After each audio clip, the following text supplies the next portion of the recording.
We are old friends, and you will be quite at home with us."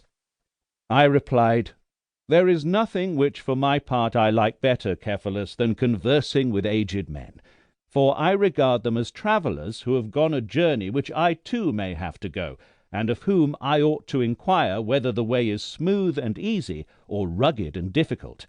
And this is a question which I should like to ask of you, who have arrived at that time which the poets call the threshold of old age.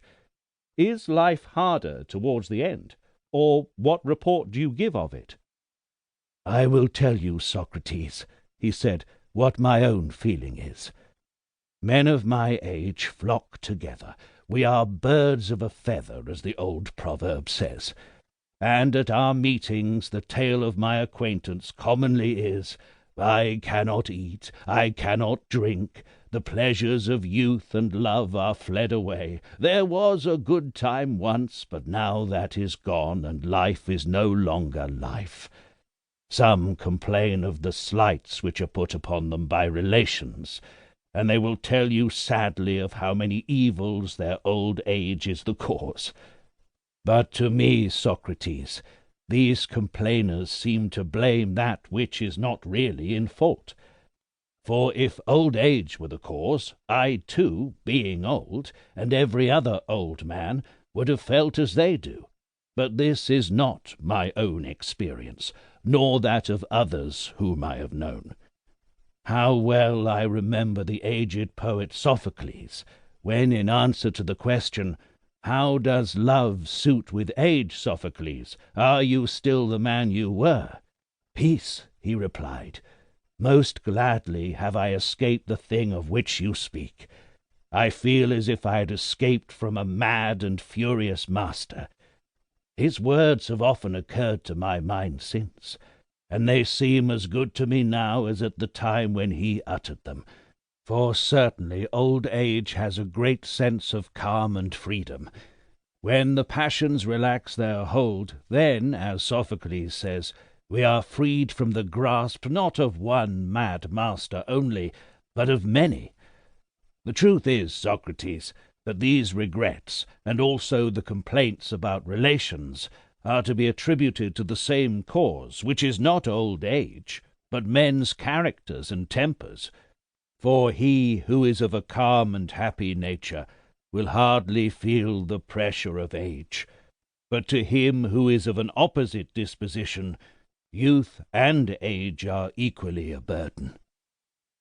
I listened in admiration, and wanting to draw him out, that he might go on. "Yes, Cephalus," I said, "but I rather suspect that people in general are not convinced by you when you speak thus. They think that old age sits lightly upon you, not because of your happy disposition, but because you are rich, and wealth is well known to be a great comforter." "You are right," he replied. "They are not convinced, and there is something in what they say, not, however, so much as they imagine. I might answer them as Themistocles answered the Seriphian, who was abusing him and saying that he was famous not for his own merits, but because he was an Athenian. If you had been a native of my country or I of yours, neither of us would have been famous. And to those who are not rich and are impatient of old age, the same reply may be made. For to the good poor man old age cannot be a light burden, nor can a bad rich man ever have peace with himself." "May I ask, Cephalus, whether your fortune was for the most part inherited or acquired by you?" "Acquired? Socrates, do you want to know how much I acquired? In the art of making money, I have been midway between my father and grandfather, for my grandfather, whose name I bear, doubled and trebled the value of his patrimony, that which he inherited being much what I possess now.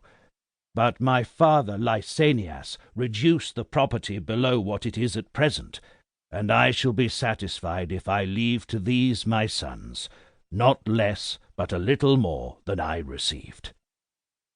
"That was why I asked you the question," I replied, "because I see that you are indifferent about money, which is a characteristic rather of those who have